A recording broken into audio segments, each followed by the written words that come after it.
Hello दोस्तों, आज हम आपसे चैप्टर 2 ऑर्गेनिक केमिस्ट्री डिस्कस करने जा रहे हैं कहानी के फॉर्म में।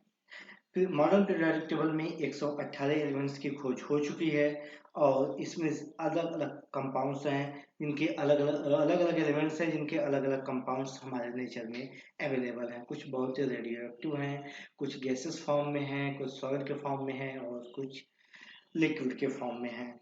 और इसमें कुछ मेटल्स हैं, कुछ नॉन मेटल्स हैं, कुछ मेटलॉइड्स हैं। अलग अलग नेचर इनकी प्रकृति में अवेलेबल है। बहुत से ऐसे तत्व हैं जिनमें बहुत से ऐसे मालिक्यूल्स हैं जिसमें 100 से ज़्यादा एटम से जो बने हुए हैं। और जैसे कि प्रशांत महासागर में अमेरिकी द्वीप है हवाई। इसे 1971 में हवाई द्वीप के हाना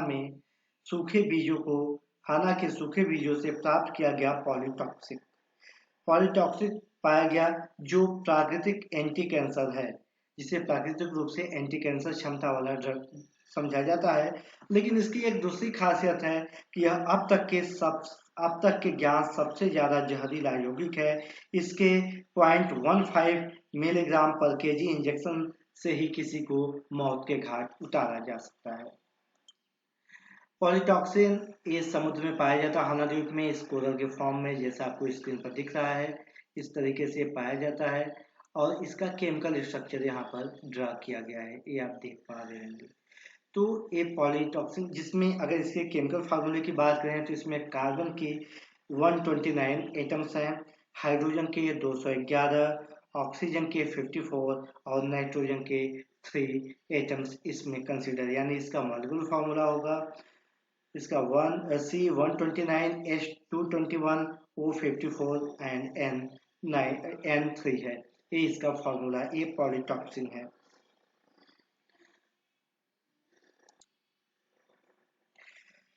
हम इस चैप्टर में ऑर्गेनिक स्ट्रक्चर को इंटरप्रेट करना सीखेंगे। हम कैसे ये भी सीखेंगे कैसे आसान तरीके से ऑर्गेनिक स्ट्रक्चर को बनाया जा सकता है। तो hydrocarbon framework and functional group सबसे पहले हम समझेंगे। Hydrocarbon framework and functional group, तो सामान्यतः जो ऑर्गेनिक कंपाउंड होते हैं वे कार्बन और हाइड्रोजन से बने हुए होते हैं, लेकिन साथ ही कुछ ऑक्सीजन, नाइट्रोजन और अन्य तत्वों के साथ जुड़े हो सकते हैं। तो ऑर्गेनिक केमिस्ट्री बस इन तत्वों के स्टेबल मॉलिक्यूलर स्ट्रक्चर बनाने की प्रोसेस है, मैकेनिज्म है। ऑर्गेनिक केमिस्ट्री क्या है? जो हम कार्बन, हाइड्रोजन, ऑक्सीजन, नाइट्रोजन और अदर एलिमेंट्स के कॉम्बिनेशन से एक स्टेबल मॉलिक्यूलर स्ट्रक्चर बनाने की प्रोसेस है, मैकेनिज्म है। इसी को ऑर्गेनिक केमिस्ट्री कहते हैं। अगर हम ऑर्गेनिक केमिस्ट्री में अमीनो एसिड की बात करें, आप गूगल पर अमीनो एसिड डिस्कस करना। अमीनो एसिड में ग्लाइसिन, एलानिन, फेनाइल एलानिन, ये जो सारे अमीनो एसिड है, आप ध्यान से देखेंगे तो सब में एक खासियत पाई जाएगी कि सभी में सिमिलर प्रॉपर्टीज होती हैं। जैसे अब इसमें अमीनो ग्रुप और एसिड ग्रुप इसमें पाया जाता है अमीनो एसिड में, इसलिए सभी वाटर सॉल्युबल हैं।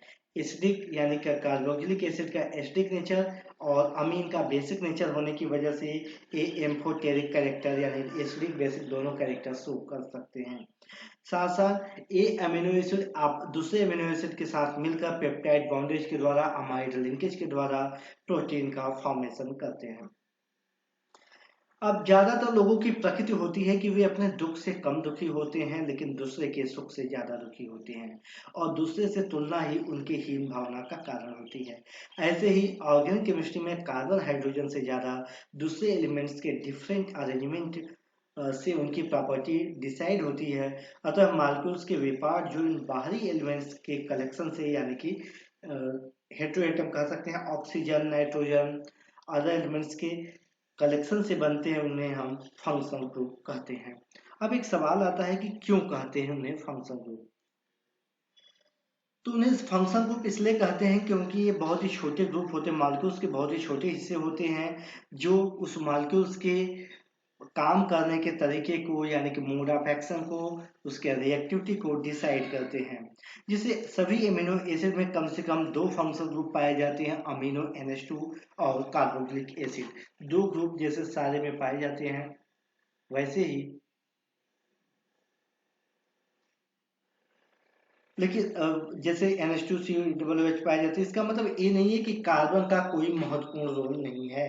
कार्बन का महत्वपूर्ण रोल है, लेकिन फंक्शनल ग्रुप से अलग है। इसको समझने के लिए आप समझ सकते हैं कि कार्बन जो है वो एक बॉडी में स्केलेटन की तरह काम करती हैं, और जो फंक्शनल ग्रुप होती हैं वे इंटरनल ऑर्गन्स के काम करते हैं, इंटरनल ऑर्गन की तरह बिहेव करते हैं।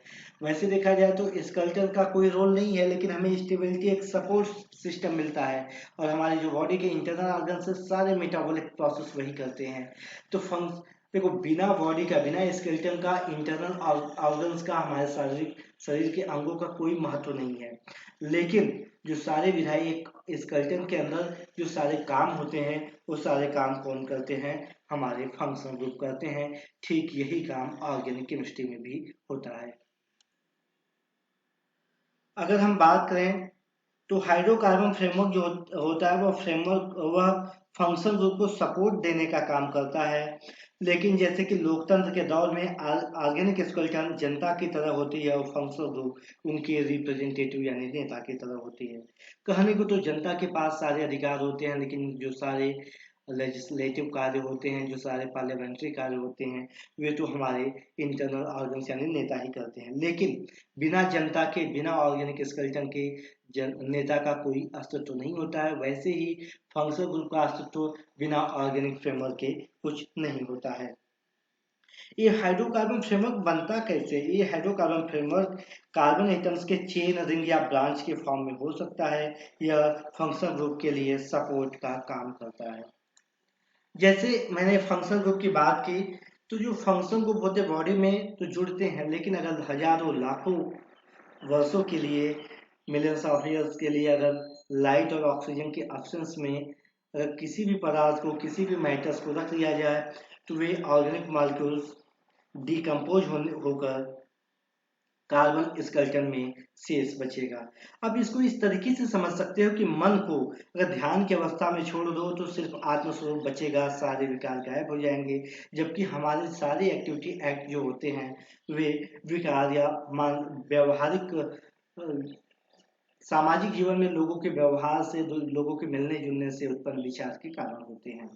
तो वैसे ही जब हरा हरा भरा वृक्ष होता है, उसके साथ सारे रिश्तेदार होते हैं। जब वे समाधि की अवस्था में वो वृक्ष जाते हैं, यानी कि उस जमीन के अंदर हजारों लाखों सालों के लिए उसको छोड़ दिया जाता है, तो उसमें सिर्फ कार्बन का स्केलेटन बचता है, यानी सारे फंक्शनल ग्रुप चले जाते हैं। अब ये हाइड्रोकार्बन फ्रेमवर्क जो होता है वो फंक्शनल ग्रुप के लिए सपोर्ट का काम करता है। आप ध्यान दें, क्रूड ऑयल से लेके कोयला तक, उनके बनने के प्रोसेस को आपने छोटे क्लासेस में पढ़े होंगे। उसमें वैसे देखा जाए तो दोनों में स्ट्रक्चरल डिफरेंसेस होते हैं, लेकिन दोनों में, क्रूड ऑयल और कोयले में एक चीज कॉमन है कि उनमें कोई भी फंक्शनल ग्रुप नहीं पाया जाता। हम केमिकल स्ट्रक्चर को कैसे ड्रॉ करते हैं? तो जनरली केमिकल स्ट्रक्चर को आपको क्लास 10th में आप इसके बारे में पढ़े होंगे कि जिगजैग के फॉर्म में करते हैं, क्योंकि 3 डायमेंशनल रीअरेंजमेंट को आज हम एक एडवांस टेक्नोलॉजी का यूज करके उनके एक्सरे स्ट्रक्चर के बेस पर हम समझते हैं, तो जिगजैग के फॉर्म में होते हैं। दूसरा, हम ऐसा बनाते हैं कि इसको बनाने में कोई प्रॉब्लम ना हो, टाइम सेविंग हो, जिसको इकोनॉमिकल मेथड बोलते हैं। इसमें हाइड्रोजन और कार्बन को जहाँ तक हो सकता है इसको मिस आउट करते हैं, मतलब उसको कार्बन या हाइड्रोजन अलग से लिखते नहीं है, केवल फंक्शनल ग्रुप के उसको कार्बन को हम लिखते हैं। तो ये होता है हमारा ऑर्गेनिक स्ट्रक्चर, ऐसे ड्रा करते हैं। इसको आप जानते हो, इसलिए मैं इसके बारे में ज़्यादा समय नहीं दे रहा हूँ। अब ये सवाल उठता है कि हम ऑर्गेनिक स्ट्रक्चर को ड्रा क्यों करते हैं, ड्रा करने की जरूरत क्या है? तो हम रियल वर्ल्ड में जी रहे हैं, क्वांटम मैकेनिक्स से लेके अलग अलग प्रकार के साइंस के नए फॉर्मेट आते जा रहे हैं, और हमें उसके अकॉर्डिंग अपने आप को ढालना है, क्योंकि साइंस की दुनिया में हमें नए काम करने हैं। तो स्ट्रक्चर ड्रा करने से सबसे ज़्यादा फायदे होते हैं कि हम उसके रियल स्ट्रक्चर जैसा इमेजिन कर पाते हैं, कंसिडरेशन हो पाता है, हम सोच पाते हैं, और जिससे हमें रियल स्ट्रक्चर के ऑफ मॉलिक्यूल्स का आइडिया होता है, और हम उसके केमिकल प्रोसेस के बारे में सोच सकते हैं, काम कर सकते हैं। तो अब एक सवाल आपके दिमाग में आएगा कि what is organic elements in organic chemistry? तो जैसे एलिमेंट्स होता है, मोड ऑफ रिप्रेजेंटेशन होता है, वैसे ही ऑर्गेनिक केमिस्ट्री में जैसे मिथाइल को रिप्रेजेंट करते हैं Me से। एथाइल को ET से करते हैं, मेसाइल को MS से करते हैं और बेंजाइल को BN से करते हैं। तो ये जो केमिकल स्ट्रक्चर को केमिकल मॉइटी के रिप्रेजेंट करने के छोटे पार्ट होते हैं, जैसे मिथाइल के लिए ME, बेंजाइल के BN, तो इन सबको हम क्या कहते हैं, ऑर्गेनिक एलिमेंट्स कहते हैं। कार्बन रिंग के लिए साइक्लो वर्ड का यूज होता है। कार्बन रिंग का नाम आते ही सबसे पहले केकुले का नाम आता है, क्योंकि केकुले ही ऐसे वैज्ञानिक थे जो एक बार अपने सपने में उन्होंने देखा कि 3 सांप आपस में जुड़े हुए बेंजीन के स्ट्रक्चर टाइप का बना रहे हैं। तो उन्होंने इस आधार पर एक स्ट्रक्चर प्रपोज किया जिसे हम केकुले स्ट्रक्चर कहते हैं। और अब एक बात समझिए, एक बात मैं यहाँ कहना चाहूंगा, जो सपने में कुछ देखता है, स्ट्रक्चर प्रपोज कर देता है, वो वैज्ञानिक है, और हम भारतवासियों को अवैज्ञानिक कहा जाता है, जबकि हमारे हमारे जीवनचर्या, हमारे कल्चर, हमारी सारी चीजें एडवांस साइंस अभी तक जो डेवलप हुई उससे ज़्यादा एडवांस चीज़ों के आधार पर हमारी लाइफ स्टाइल, जिसे हिंदू संस्कृति बोलते हैं, उसको डेवलप किया गया। तो इस बात पर मेरी हमेशा आपत्ति रही है कि हम पाश्चात्य को, वेस्टर्न कल्चर को ही हमेशा प्रमोट क्यों करते हैं। चलिए उस चीज़ को वहीं छोड़ते हैं, ये सवाल है आपका, आप जरूर विचार कीजिएगा। अब हम चर्चा करेंगे आपसे primary, secondary and tertiary carbon पर। तो ये जो प्रीफिक्स होती है, जैसे SC या सेक, टर, ये प्राइमरी टर्सरी ग्रुप को रिप्रेजेंट करती हैं। जैसे स्ट्रक्चर में आपको दिख रहा होगा, एक रैडन की बुक से लिया हुआ है, मेथनॉल जिसमें कोई कार्बन उस ME से नहीं जुड़ा हुआ है, उस कार्बन से नहीं जुड़ा हुआ है, उसको मेथाइल कार्बन कहते हैं। प्राइमरी किसको कहते हैं? यदि जिस कार्बन से सीधा सीधा सिर्फ एक कार्बन जुड़ा होता है उसे हम मेथाइल कार्बन कहते हैं। सेकेंडरी ऐसे कार्बन पोजीशन जिससे डायरेक्टली दो कार्बन जुड़े होते हैं, दो कार्बन जुड़े होते हैं, जैसे आप यहाँ पर देख पा रहे हो, ए और ए, दो दो कार्बन जुड़े होते हैं। ये सेकेंडरी। टर्सरी में देखो, ये जो कार्बन पोजीशन है यहाँ पर 1 2 ये 3 जुड़े हुए हैं, तो एक कार्बन टर्सरी। लेकिन अगर इस कार्बन की बात किया जाए, इस कार्बन की बात किया जाए, तो इससे एक कार्बन ए जुड़ा हुआ है, दूसरा कार्बन ए जुड़ा हुआ है, तीसरा ए कार्बन और चौथा ए। वो बात अलग है, टर्सरी कार्बन रिएक्टिव नहीं होगा, लेकिन क्योंकि सारे कार्बन जुड़े हुए हैं, लेकिन एक टर्सरी कार्बन होते हैं।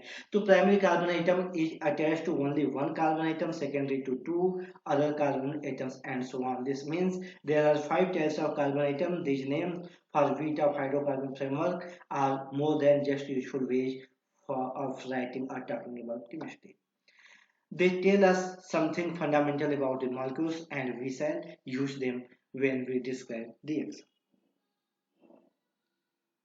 अब यहाँ पर फंक्शन ग्रुप की हम बात करते हैं, तो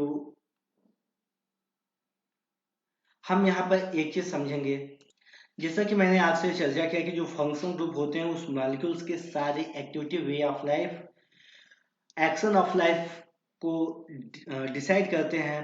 तो एल्केन्स को वैसे कुछ बुक कंसीडर करते हैं कि ये फंक्शन ग्रुप होते हैं, लेकिन एल्केन को कोई फंक्शन ग्रुप के रूप में कंसीडर नहीं किया जा सकता है। अब आप समझिए कि जो एल्केन, जैसे हम सिंपल एथेन की बात करें, एथेन CH3CH3, इसको किसी भी ऑक्सीडाइजिंग रिड्यूसिंग एजेंट, एसिड या बेस के साथ रखा जाए तो ऑलमोस्ट ये रिएक्शन नहीं करता है, अनरिएक्ट होता है, इसको सिर्फ जलाया जा सकता है। लेकिन अगर एथेन के एक हाइड्रोजन को OH से रिप्लेस कर दिया जाए तो ये एथेनॉल हो जाता है। ये एसिड बेस और ऑक्सीडाइजिंग एजेंट के प्रेजेंस में ये रिएक्टिविटी शो करती है, और साथ ही साथ इसको जलाया जा सकता है। तो एल्केन सिंपल कोई फंक्शन ग्रुप नहीं होता। एल्कीन में डबल कार्बन, तो ये जो डबल कार्बन होता है ये फंक्शन ग्रुप माना जाता है, एल्कीन को भी फंक्शन ग्रुप माना जाता है। इन दोनों को कंबाइनली अनसैचुरेटेड कार्बन कहा जाता है। एरिन्स, हाइड्रो एल्केन्स को भी कार्बन कहा जाता है। इनको भी फंक्शन ग्रुप जो लगे होते हैं, fluorine, chlorine, bromine. Hydro alkenes में सबसे ज्यादा रिएक्टिविटी होती है आयोडो एल्केन्स की, और सबसे कम रिएक्टिविटी होती है फ्लोरो एल्केन्स की। हेलो एल्केन्स की यदि मैं बात कर रहा था, तो इसमें अगर मेथाइल आयोडाइड की बात करें तो मेथाइल आयोडाइड कार्सिनोजेनिक होता है, या हमारे DNA को डैमेज कर सकता है, जिस म्यूटेशन के द्वारा हमारे जेनेटिक कोड में चेंजेस कर सकता है, और हमें हमारी आगे आने वाली पीढ़ियों को प्रॉब्लम्स हो सकती है। हेलो एल्केन्स का बहुत ही फेमस एग्जांपल है PVC, जिसको पॉलीविनाइल क्लोराइड कहते हैं।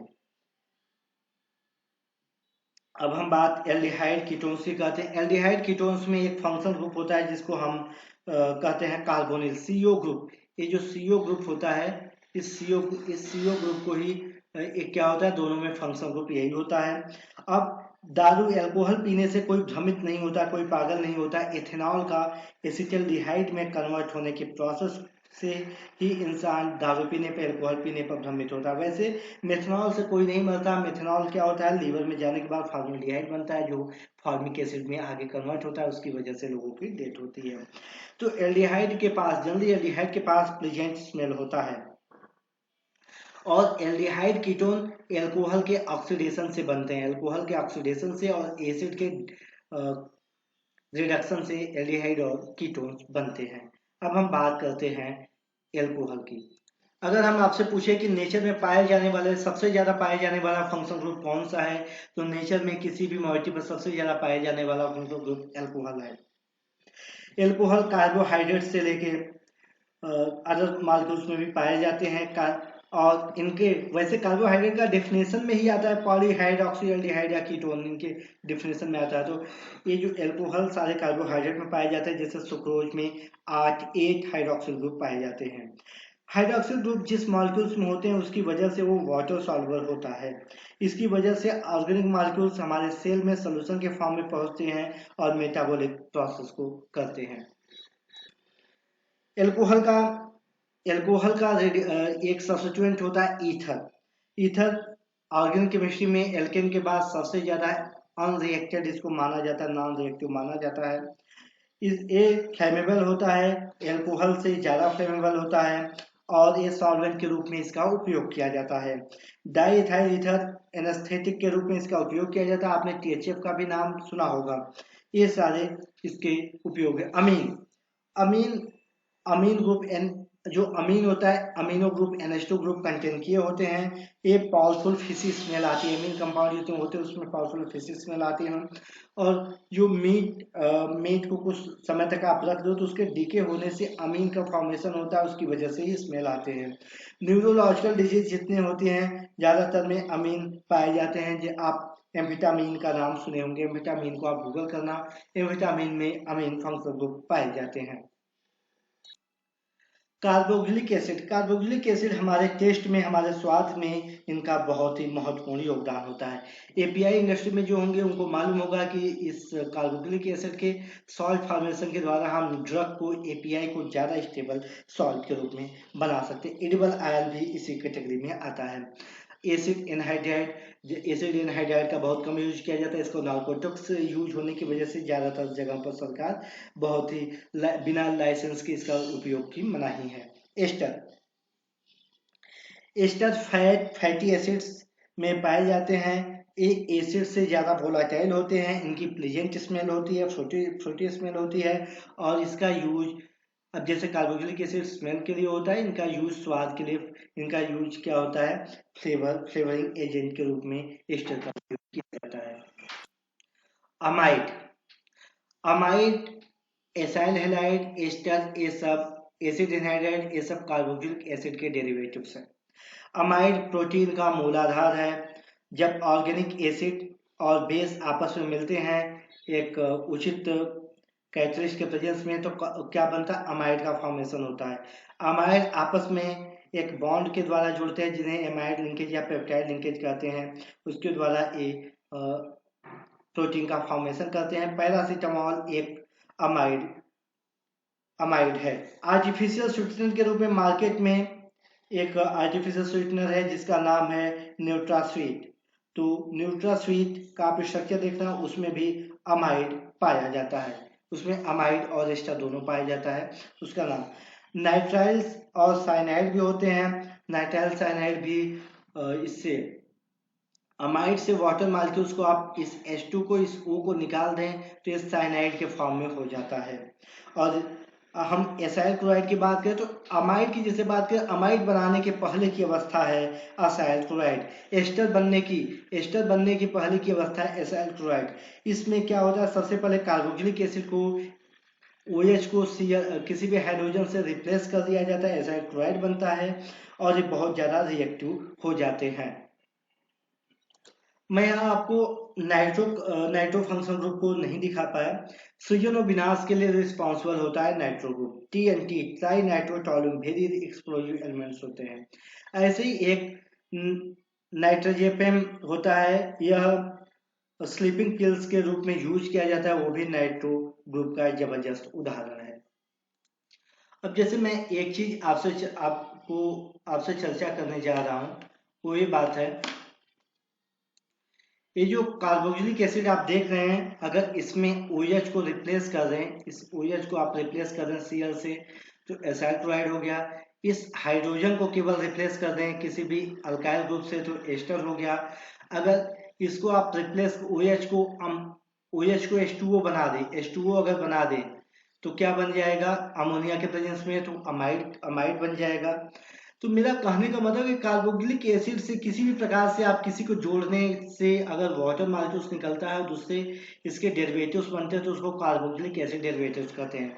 कार्बोक्सिलिक एसिड के जितने डेरिवेटिव्स होते हैं उनको वाटर के साथ रिएक्शन कराने पर, हाइड्रोलिसिस कराने पर वापस से कार्बोक्सिलिक एसिड बन जाते हैं। तो कार्बोक्सिलिक एसिड के डेरिवेटिव्स का ये रूल है कि उनको वापस वाटर हाइड्रोलिसिस कराने पर एसिड्स को आप पा सकते हो। Ortho Meta and para position. अब देखिए कोई भी ग्रुप, सब्स्टिट्यूएंट ग्रुप जिस पोजीशन पर जुड़ा होता है उस पोजीशन को हम क्या कहते हैं, इप्सो कहते हैं। और उसके बगल वाला दूसरा पोजीशन, पहला पोजीशन ये हुआ जिससे जुड़ा, उसके बगल वाला दूसरे पोजीशन को आर्थो कहते हैं। तीसरे पोजीशन को इसके रिस्पेक्ट में, वन के रिस्पेक्ट में तीसरे पोजीशन को मेटा। बिना, जब तक कोई और ग्रुप नहीं रहेगा, मतलब किसी के रिस्पेक्ट के बिना आर्थो मेटा पैरा को डिसाइड नहीं किया जा सकता है, ये रिस्पेक्टिव होते हैं। तो वन के रिस्पेक्ट में चौथा जो पोजीशन होता है उसको पैरा कहते हैं। इधर भी देखिए वन के रिस्पेक्ट में जो छठा या दूसरा पोजीशन ये आर्थो है, तीसरा पोजीशन यहाँ पर मेटा है, चौथा पोजीशन पैरा है। तो किसी भी ऑर्गेनिक मॉलिक्यूल्स में दो आर्थो होते हैं, दो मेटा होते हैं और एक पैरा पोजीशन होता है किसी इप्सो के रिस्पेक्ट में।